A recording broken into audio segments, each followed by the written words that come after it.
nation in its tracks. You know what stops the nation? Melbourne Cup.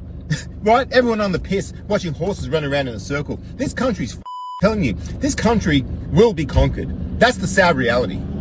And so yeah, folks, Australia is unfortunately, in my view, destined to be conquered. Too weak, too dumb, too ambivalent, too comfortable.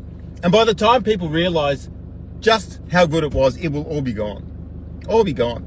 And you'll have these woke, degenerate Marxists running everything. Your kid will have some fucking kitty litter in the corner because it thinks it's a fucking cat and it talks meow, meow, meow. And everyone will pat it on the back and say, oh, don't offend the kid because the kid's been programmed by the fucking education department that it's probably a cat. You know what I'm saying?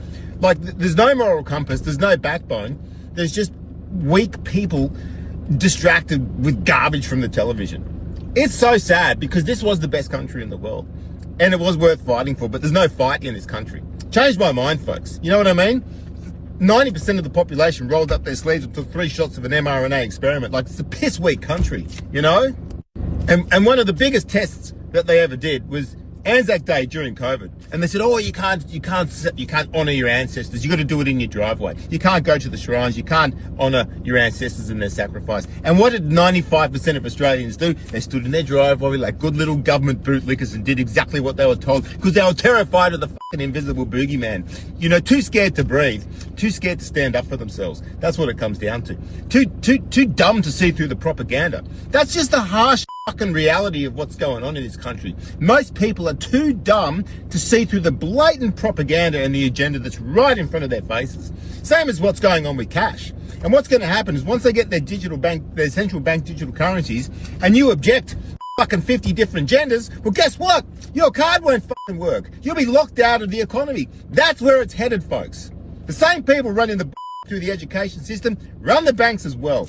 It's reality, folks. And the fact that 60 million doses, right? 60 million doses of this thing went out unnecessarily. And there is still not some kind of outrage from the masses. Most people go, oh, well, I guess we're just going to try and forget about that. How can you forget what was done? How can you possibly forget what they did to you? And seeing all the consequences of that and all the long-term side effects of that and worse. You know what I mean? If there was any fight in this country, it would have shown up by now. But it hasn't shown up, and it won't show up, folks. I'm really, really sorry to say. I can't see it changing, folks.